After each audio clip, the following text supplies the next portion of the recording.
So the first film we're going to talk about today is The Prowler, which is also known as Rosemary's Killer and The Graduation. In fact, to be honest, this film could have also been called Graduation Day, because it's got a very similar sort of setup as Graduation Day. I'll just say that. It is directed by Joseph Zito, who, after this film, he directed Friday the 13th, The Final Chapter. So that's the film he's most well known for. And I think he does a good job on this. Yeah. And Ria, as always, will you tell us the story of The Prowler?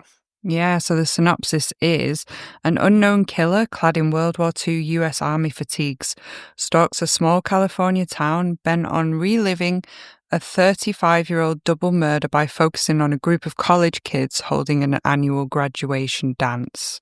Awesome. So this is an interesting one to talk about because I don't know how you feel about this, but to me, this is better than the two films we talked about on the last show, by far. And it's got a lot of good things about it, but it's got some sort of less good things as well. So it's sort of a bit imbalanced in that regard. Would you agree? Yeah, so on reflection, like if I had to summarize, I thought it was quite a typical slasher movie. It's quite tropey, but I thought it was really classic as well. Like it has a really classic look to it. I was actually surprised the production value and the budget for this seemed to be decent. And the best thing about this is that they've got Tom Savini working on it with his special effects, and the special effects are actually pretty awesome. Yeah. Like the deaths are pretty cool. And I guess it's one of Tom Savini's lesser known, like his more hidden films that he's worked on, because I hadn't seen this before. I hadn't heard much about it, and I didn't know that Tom Savini had worked on it. So I was quite impressed, actually. I quite liked this movie. Yeah, so this is a film that when we did our slasher show back in the day, I've mentioned it a few times, episode 20, I really wanted you and Tom to watch this film. Yeah. Because it's from the golden age. It's from 1981, as we said. And yeah, it's got the Tom Savini deaths, which are the best thing in it. Yeah. By far. Yeah. I like the direction as well. I like kind of the camera work and the way it looks, particularly in the prologue. Yeah. So I have a question for you. So apart from Halloween, because Halloween does have the best prologue of all these sort of slasher films from this period, but is this the second best? Yeah, it's actually really cool. I really liked it. Yeah. Yeah, because you've got the kind of World War II-esque footage right at the start of you've got soldiers coming back from the war. Yeah. And then you've got this letter written by Rosemary. Yeah. Sets the whole thing up. Which, to me, I found this a bit kind of harsh because it's like, I can't be bothered to wait for you to come back anymore. I've moved on with my life. Sorry. She's met someone else. It's a bit harsh. It is very harsh. It's like, the war wasn't that long. I was quite confused as well when it was black and white at the beginning. I was like, huh? What's going on here? No, have I picked up the wrong Prowler? Because there is another film called The Prowler. It's from 1951. It's a good film. That's what I actually thought. I was like, have I got the wrong one? And then, it's a very typical kind of slasher prologue where it's set in the past. So it's this graduation dance. And as I said, look, I like the way it looked. I like the mise en scène, as they would say, just the way it feels very 1945-ish. Yeah, I mean, I'm biased because I really love vintage and like 40s and 50s era and films. And I absolutely love that 1945 graduation ball. I loved the music. They've got Glenn Miller going on there, the swing band, which I loved. And I loved the language. There was this American soldier in it that's taking his girlfriend to the dance, and he says, "Well, I'll be dogged." So, yeah, I'm generally just going to be talking like an American soldier for the rest of the podcast because that was awesome. But gosh darn it. Gosh darn it. But yeah, the cars, the costumes, the whole like setting, it really takes a lot to pull that together as well, which is why I was impressed with the budget. Yeah. And as I said, look, the deaths aside, this is the best thing in the film. Unfortunately, with a lot of these sort of slasher films, the opening parts are usually the best thing, which is not good, I'll say. And this is sort of similar, although this has got an awesome death involving a pitchfork at the end. So he really loves that pitchfork in this movie. Yeah. So anyone who listened to our show where we talked about the Slayer will remember that there is a pitchfork death in the Slayer that kind of I was taken by. I'll just say that much, to the point where whenever a pitchfork was used to kill people in other films, I say, well, it's not as good as the pitchfork death in the Slayer. However, the deaths involving a pitchfork in this film definitely top those in the Slayer. So yeah, although really it's not really a very practical weapon to use to kill people, Yeah, not very practical. really isn't at all, but it looks awesome. Yeah. Yeah, having to use your foot to kind of really dig the pitchfork into two people at once. Again, let's say not super practical, but it looks great, doesn't it? So. Yeah. Well, another couple of things that I was thinking about this movie is that I really like the killer's costume. I felt like it's quite iconic. It reminded me a little bit of My Bloody Valentine sort of vibes. Yes, this is not the only thing that reminds me of My Bloody Valentine. It came out in the same year, so look, it's not ripping off My Bloody Valentine, but it does feel very similar in a lot of ways, because there's a dance. There hasn't been a dance in a long time because of something that happened the last time that it happened, and there are people in the town who are like, oh, you don't want to do that because, the killer might come back. Yeah. There isn't a Harry Warden, unfortunately. No. Harry Warden, just giving the killer a name gives it more gravitas. It's just the killer in this doesn't have a name. He's just a prowler. Yeah, he's just the Prowler. But yeah, I thought like his costume would make a great Halloween costume. Like it's quite iconic. I liked that about it. And I felt like the deaths they got better as they went along. So it was like, a real build up to like a big final death, which was really impressive. Yeah. So this is another film, just to kind of tie this off before we kind of move on too much. This is another film where the killer's identity is a secret until the end. It's a whodunit, but I don't think it's a very kind of good whodunit because the killer is very obvious.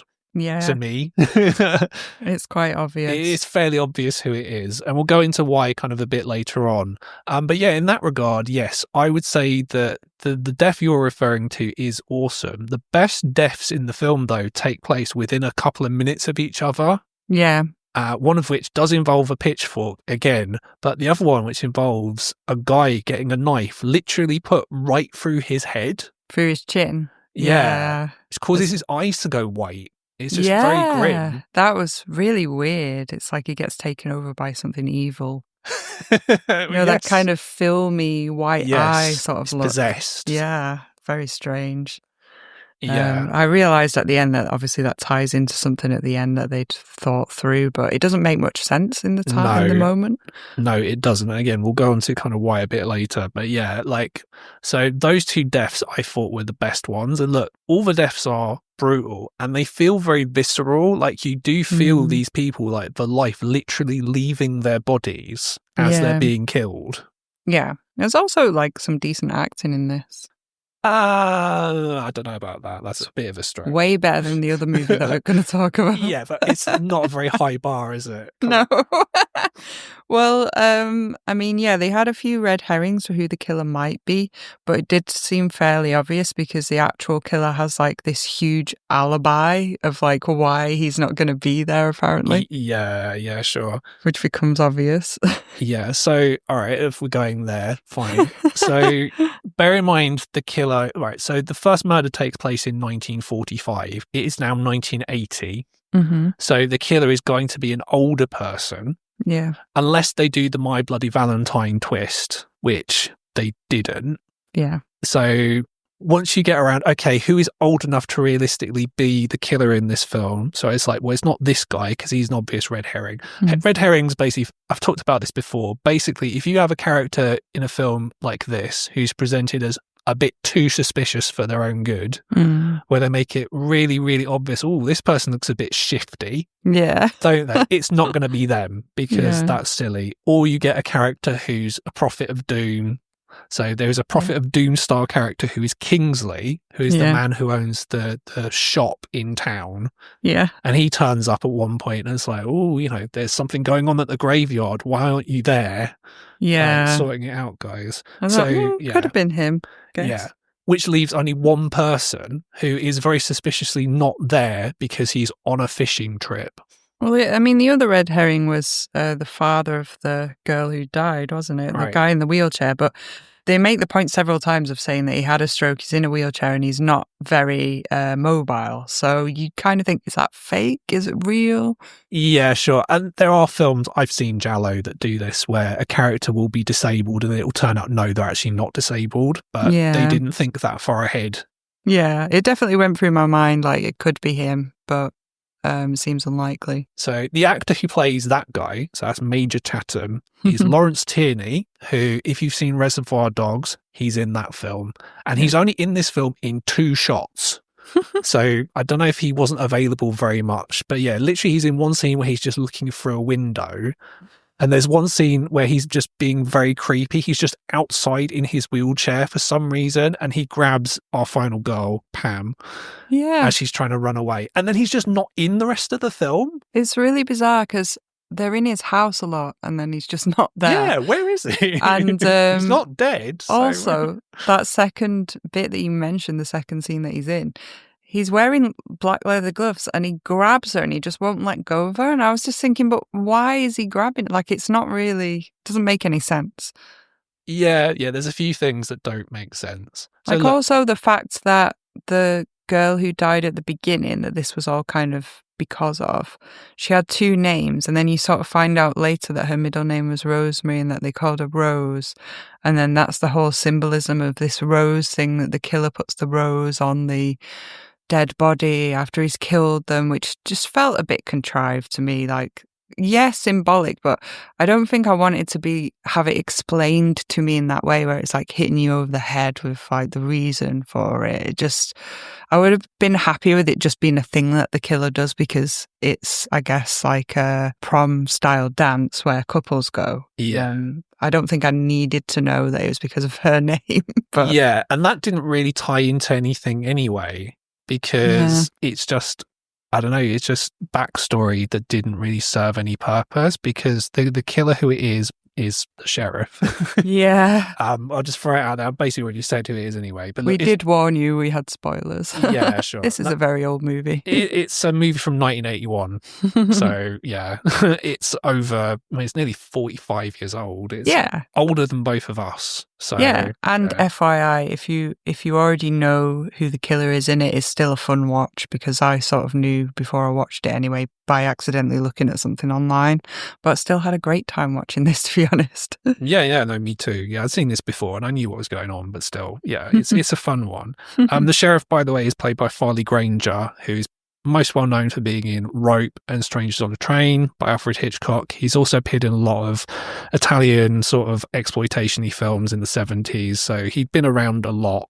And yeah, I think he's the most famous person in the film, which is, he's not really in it that much, apart from before his fishing trip and then at the end, obviously, when we find out that quote-unquote fishing trip. Yeah, sure, yeah. Another thing that I liked about this movie is that it's yet another slasher film where they've got like a resident band in it that provide most of the cheesy 80s soundtrack, which if you listen to our last episode, our other slasher episode, there's definitely, is it one or is it both films in that had an actual band? I believe it's... No, it's just Graduation Day. Yeah, just Graduation Day. That had Felony in it, yeah. Well, this one has a banding called Nowhere Fast. And one of their tracks is called Disco Blood, which is absolutely hilarious. And I was really trying to get it so that we could put it at the end of this episode of the Lament Configuration. But it's very difficult to find. So I guess if anybody has it, please comment underneath on our YouTube video or put it in the comments on whichever platform it is you listen, because we're trying to look for Nowhere Fast tracks anywhere. Yeah, very kind of cheesy sort of 80s style rock music, basically. It's just very, very funny. And the singer of the band looks like Kenny Omega as well, which I couldn't, get past. I thought it was very, very funny. Yeah, this film is interesting in the sense that you mentioned how, it's got lots of tropes of slash films. And look, it's from the time where those tropes weren't really a thing. Yeah. So they're not cliches yet. Although, I mean, they kind of are. Like, you've got the first-person perspectives and there's the stalking and all this kind of stuff, right? Yeah, so it's still surprising at this time. But They do the final girl chase halfway in the film, which I thought was a bit different. That's one of the issues with the film. So I'm not the first person to have mentioned this. The big problem with this film is pacing. Yeah. So the first half of the film I really enjoyed because it's paced really well. So you've got your prologue, you're then introduced to the characters, and then there are 3 awesome deaths. Yeah. Basically. And then there's a little bit of kind of our 2 main characters. So that's Pam and Mark. Yeah. So Mark is the deputy sheriff, basically, and he's there while the sheriff is, quote unquote, on a fishing trip. Yeah, so he's our hero, and she's like so typically the final girl that she's like, she wants to be this career woman. She's working for the local newspaper as a journalist, and she's doing research into this murder case that happened before. Very buttoned down, very kind of like sexually repressed as well. Blonde hair. She likes the deputy, and but she doesn't she know hasn't if said anything. Yeah, she doesn't know if he likes her. He's kind of like flirting all around, and she's just like pining after him. She's or a bit of a bitch, if I'm being honest. There's a couple of times during this film where she's just being very bossy. And like, good for her. Well, no, I just meant like because she's just not very good at communicating. If she would just communicate to Mark kind of how she feels, like not expect him to guess, then it'd be less of a problem. Mark, by the way, very funny. I thought he looked like Cillian Murphy with a giant chin, basically. Yeah, he does a little bit. Good old Mark London. The bit that I didn't like was where he was like, he read her name in the paper, like, oh, she's actually done an article that she wrote. So he reads her name out and he's like, very impressive. Like, oh my God. Like, oh, she really does have a job. Like, she was telling the truth. It's like, oh, fucking hell. The problem with them, though, they're not the worst examples of this. See the next film that we're going to talk about, but they're very milk toast. They don't really have. What does that mean? Okay. All right, so they're a bit bland. Oh, basically. okay. So I'm just saying, like they don't really have anything particular about them, and you'll see a lot of slasher films from this time have this same problem, where the side characters, so the people who die earlier in the film, are the ones that have a bit of personality. The lead characters are just a bit boring, and they're the people we're kind of expected to follow. So the better slasher films are the ones where like those characters have a bit more about them. So let's say Nancy from Nightmare on Elm Street. Yeah. Right? Way better than this character. Yeah. The side characters, the ones who in theory are going to be a bit more exciting, they either die really quickly or they're just sort of just off to the side, kind of just doing their own things. They're not in the film that much. Yeah, true. And so as a result, there's kind of a lot of padding. So there's a lot of them kind of wandering around empty house. So the Major's house, there's a lot of like, oh, I'm in the dark, I'm just going to wander around this empty house. Or there's a bit where they're wandering around a graveyard. Yeah. Or she's getting on Nancy Drew, which I think is really typically tropey as well. She's like, I'm a journalist. I'm going to solve this mystery with the deputy sheriff. How dare you not take me with you while you're trying to solve this case? Oh, that's the bit you mean bossy. Okay. Yeah, she was very bossy in that period, yeah. All right. Yeah. Or there's characters. So there's 2 random characters who you'll get these in films like this where, look, they just want to find somewhere quiet just to get off with each other. Yeah, go and have it away. And they go to this basement, they get off with each other, and then you never see them for the rest of the film. Oh, yeah, they didn't even die, did they? No. So why were they even there? It was supposed to be like a false thing where you're like, oh, they're going to die, and then nothing really happens. But yeah, it just wasn't very well executed. The other thing was that, the caretaker was supposed to be sleeping in the basement on this dirty old mattress. They'd already said that earlier in the movie. And then they're down there, like, basically having it away on the dirty old mattress, which is really gross. Yeah, and he's watching them. It's really gross. Yeah. Like, I wasn't a fan of that bit. It was acceptable in the 80s. So look, I just wasn't a bigger fan of the second half of the film. The worst part of the film, by far, and this does tie into the sheriff, because there's a point where Mark calls where he's meant to be staying, and this fat guy who's on reception, basically drinking a few small beers, basically, he just can't be bothered to get up. So we spend minutes of our time watching him pretend to get up to check his cabin. I'm just like, okay. And like, it turns out like, all right, it does tie into him being the killer because look, he's not there, obviously, or maybe Yeah. he obviously never checked in, right? Yeah. But still, it's very pointless. Yeah, that bit was kind of pointless. I thought he was one of those sort of comedy relief sort of roles. That's what he's meant to be, yeah. It's just not that funny. No, But not really. I didn't hate that part as much as some of the kind of dead time that was spent like looking around. But like on the flip side, there were some parts that were genuinely quite suspenseful and Yes. creepy, which I really liked. The sort of mounting suspense and the waiting for the prowler to jump out. And I thought that was really well executed. So there was some quality in that, which I think is really classic, like I say, classic 80s slasher vibes and really worth seeing. Yeah, sure. I mean, just to sort of tie this one off, I was thinking about this sort of what is this lacking to put it in the level of, let's say, My Bloody Valentine or The Burning or The Funhouse or like the better slasher films from this period that we've seen. Yeah. I would say the killer's got a good look, but he doesn't really have an identity other than he's just some dude in like army gear. Yeah. Basically. Quite creepy. Yeah. Yeah, but he's not Harry Warden or Cropsey. Yeah. Yeah. So, just not quite as good as yeah. those. Yeah, I get what you mean. Yeah. And although, comparing this to The Funhouse, although, yeah, it's well directed. I think Joseph Zito, I didn't fully appreciate sort of how well directed this film is because it's not very flashy, but it's very good, I think. Yeah, it is very good, yeah. But even compared to, like, say, The Funhouse, Toby Hooper does a great job of directing that very economically, trying to get that word out. There's a couple of really good shots in that film and the pacing is better because it saves a lot of the kind of, exciting stuff for the end. So it's not quite as good as that. And Burning has a better villain, but the side characters have more personality in The Burning. So the main characters in The Burning don't have a lot of personality, but you have people like Jason Alexander's character or Glazer or just the other kids who are just being kids, basically horny and just mucking around, basically. And yeah, you don't really have that in this. They're just kind of there, not in the film enough for me. But I mean, I enjoyed The Prowler.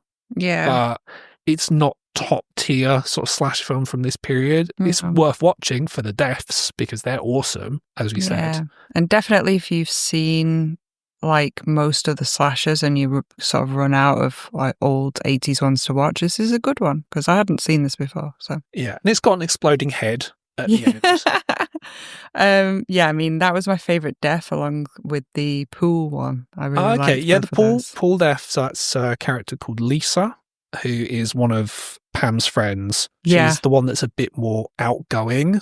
Yeah.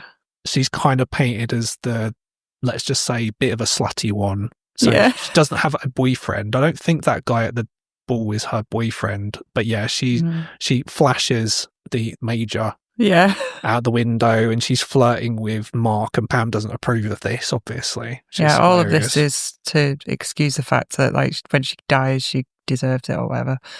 But as they did back then, swimming pool, just in her underwear as well when she dies, which was a choice. Yeah. Is it? I thought it was like white swimwear, like Bond girl style, because it did remind me of like a Bond girl little style. Bit. Yeah, sure. It could be swimwear, I suppose, as well. It was again a bit random. Yeah. But yeah, on that note, I have the kill count. Yes. So it's 8 for this movie, which is actually not as many as the next one we're going to talk about. So this is the lower of the two. But yeah, some really great deaths in there. The first two were like the 1940s ones, were both with a pitchfork. Roy and Francis, who is Francis's Rose, is Rosemary. And then, like you mentioned before, Carl, who's stabbed through the head and out of his chin with a bayonet. So it's a huge knife, which is really cool. Sherry with the pitchfork through the stomach. Lisa, that's my second favourite death, a bayonet knife to the throat in the pool. And then Miss Allison, the teacher, dies. She's stabbed in the neck with the bayonet. Otto gets shot in the chest, which blows up with the shotgun. And when I saw the final death, it was actually so unexpected that I said really loudly, "Oh, blimey," which I just thought is so British. Blimey, Charlie. Oh, blimey, so British. But yeah, it was quite shocking, actually. So yeah, the final death the Prowler gets his head blown up with the shotgun. And yeah, you got to see this. It's really impressive. Yeah, it's pretty cool. It's not as good as the one in Maniac, which is also Tom Savini. And also, it's not as good as the one in Scanners. That's like the top tier head explosion. Oh, that is a good head explosion. Yeah. Love a good head explosion. It's still pretty good, though. And then it kind of spoils it because I think the ending's a bit rubbish. It's just... Yeah. What they're trying to do is they're trying to do the Carrie kind of like shock ending thing, but it doesn't make any sense. No, it doesn't make any sense. I mean, initially when they were coming into that scene, I thought, oh, that's actually a good point. Like, no one ever found the girl in the shower. No one ever discovered her because she went up there and the whole time you're thinking she's going to discover her. Wasting water, honestly. Yeah, all that running water for like, 6 hours or something? Longer than that. But yes, I thought that was quite clever actually, because I just thought she was going to find the body of the girl and just, be horrified and that would be the end of the film. But it tries to do this whole, I guess, supernatural thing where she imagined that the other dead body grabbed her and all this. You got to see it anyway. See it for yourselves. No, it's just a bit ropey. I'll say it's just one of these things. I think they tried to like copy Friday the 13th. It is I said earlier, it's copying Carrie, but it's really the whole Friday the 13th trope where you've got to have some kind of random jump scare at the end of your film. So yeah, let's say that's sort of a bit of a bum note to end it on. But as I said, look, overall, it's a pretty good film. I've seen much worse slasher films. Yeah. So this is a decent one. It's pretty decent, yeah. If you want to watch it, there are quite a few options at the moment. So if you want to stream it and you are in America, you have the option of Tubi, of course, Amazon Prime, Fandango, Philo, and Shudder. And if you're in Canada, you have the option also of Shudder and AMC Plus. Now, if you want to rent or buy it, so as in pay money in order to not own it properly, then you can do that in America on Amazon and Apple, and also in Canada via Apple.